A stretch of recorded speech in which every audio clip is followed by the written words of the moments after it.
नमस्कार साथियों, आज हम बात करेंगे आदि शंकराचार्य के बारे में। शंकराचार्य का जन्म केरला के मालाबार क्षेत्र के कलांडी नामक स्थान पर नबूद्री ब्राह्मणों के यहाँ हुआ था। शंकराचार्य आध्यात्मिक ज्ञान के प्रकाश स्तंभ थे। शंकराचार्य ने 2 वर्ष की कम उम्र में संस्कृत बोलना और लिखना सीख लिया था। 4 वर्ष के होते होते वे सभी वेद पाठ कर लेते थे और 12 वर्ष की कम उम्र में उन्होंने संन्यास लेकर घर छोड़ दिया। मात्र 32 वर्ष की उम्र में वे निर्माण प्राप्त कर ब्रह्मलोक चले गए। उनके सभी साधु योग गुरु भगवान शंकर के अनुयायी है। शंकराचार्य की समाधि केदारनाथ मंदिर के पीछे स्थित है। आइए जानते हैं उनके द्वारा दिए गए महत्वपूर्ण दिव्य दर्शनों के बारे में। आदि शंकराचार्य द्वारा 10 नामी संप्रदाय की स्थापना। यह 10 नामी संप्रदाय निम्न है: पहला गिरी, दूसरा पर्वत और तीसरा सागर। इनके ऋषि भृगु, चौथा पुरी, 5वां भारती और 6ठा सरस्वती। इनके ऋषि शांडिल्य, 7वां वन और 8वां अरण्य। इनके ऋषि कश्यप, 9वां तीर्थ और 10वां आश्रम।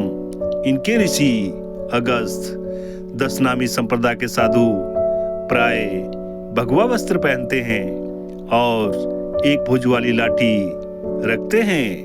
गले में 54 रुद्राक्षों की माला पहनते हैं। वह कठिन योग साधना और धर्म प्रचार में ही अपना सारा जीवन बिताते हैं। 10 नामी संप्रदाय के साधुओं के नाम के आगे स्वामी और अंत में जिस संप्रदाय में दीक्षा ली है उस संप्रदाय का नाम लगाया जाता है। आदि शंकराचार्य का दर्शन। आदि शंकराचार्य के दर्शनों को अद्वितीय वेदांत का दर्शन कहा जाता है।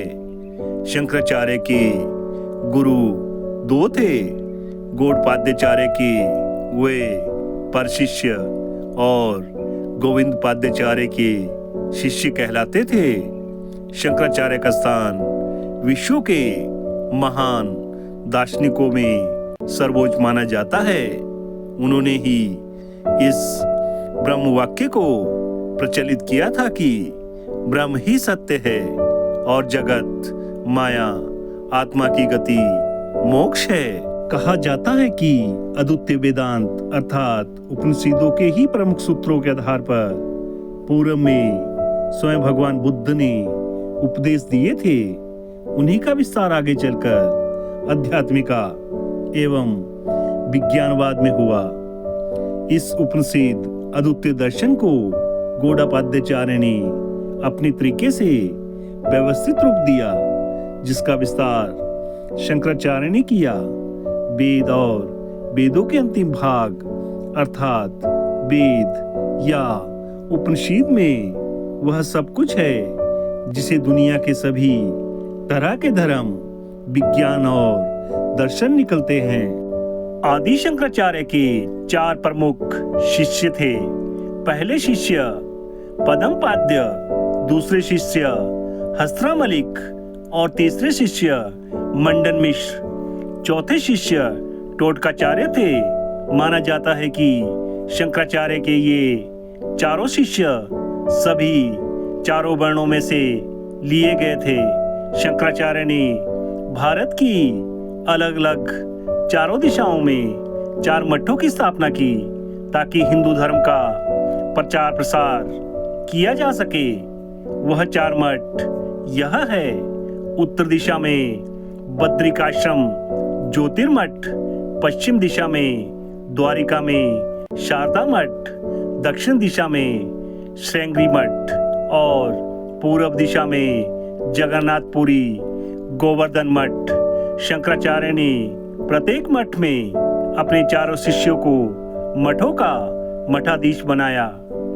आदि शंकराचार्य की रचनाएं। शंकराचार्य द्वारा रचित ग्रंथ और सुप्रसिद्ध ब्रह्मसूत्र भाष्य के अतिरिक्त 11 उपनिषदों पर तथा गीता पर भाष्यों की रचना की एवं अन्य महत्वपूर्ण ग्रंथों, स्तोत्रों, साहित्यों का निर्माण करने के लिए अनेक श्रवण, बौद्ध तथा हिंदू विद्वानों से शास्त्रार्थ करके उन्हें पराजित किया और आदि शंकराचार्य ने प्राचीन भारतीय उपनिषदों के सिद्धांतों को पुनर्जीवित करने का कार्य किया। आदि शंकराचार्य हिंदू धर्म में एक विशेष स्थान रखते हैं। आदि शंकराचार्य को भगवान शिव के अंश अवतार माना जाता है। आदि शंकराचार्य हिंदू धर्म में एक विशेष स्थान रखते हैं। आदि शंकराचार्य ने भारत के प्राचीन वेदों और उपनिषदों के सिद्धांतों को पुनर्जीवित करने का कार्य किया। आदि शंकराचार्य ने हिंदू धर्म में फैल रही तरह तरह की भ्रांतियों को मिटाने का कार्य किया। इसलिए कहा भी जाता है कि आदि शंकराचार्य ने हिंदू धर्म की पुनः स्थापना करने का कार्य किया। आदि शंकराचार्य भारत के एक महान विद्वान और दार्शनिक थे। उन्होंने अद्वितीय वेदांत को ठोस आधार पर प्रदान किया। आदि शंकराचार्य द्वारा रचित भगवत गीता, उपनिषदों और वेदांत सूत्रों पर लिखी हुई उनकी टीकाएं बहुत प्रसिद्ध है। आदि शंकराचार्य की अनमोल शिक्षाएं। आदि शंकराचार्य ने ब्रह्म वाक्य को प्रचारित किया था कि ब्रह्म ही सत्य है और जगत माया, आत्मा की गति मोक्ष है। इसका यह अर्थ है कि शंकराचार्य निराकार को ही सत्य मानकर उन्हीं की उपासना करते थे। आदि शंकराचार्य ने जनमानस को यह शिक्षा दी कि यह जगत मिथ्या है और ईश्वर सत्य। शंकराचार्य का मानना था कि मूर्ख लोग ही ईश्वर की वास्तविकता ना मानकर संसार को वास्तविक मानते हैं, जबकि ज्ञानी लोगों का उद्देश्य अपने आप को ब्रह्म और माया से मुक्त करना है और इस जगत को मिथ्या जानकर ईश्वर को सत्य मानना है। धन्यवाद दोस्तों। वीडियो को लाइक करें, शेयर करें, कमेंट करें और चैनल को सब्सक्राइब अवश्य करें ताकि आपको हमारी वीडियो की नोटिफिकेशन सबसे पहले मिल सके। हमें कमेंट करके बताएं कि आपको हमारी वीडियो कैसी लगती है ताकि हम आपके लिए ऐसी ही ज्ञानवर्धक वीडियो बना सके। मिलते एक नई वीडियो के साथ, तब तक के लिए धन्यवाद।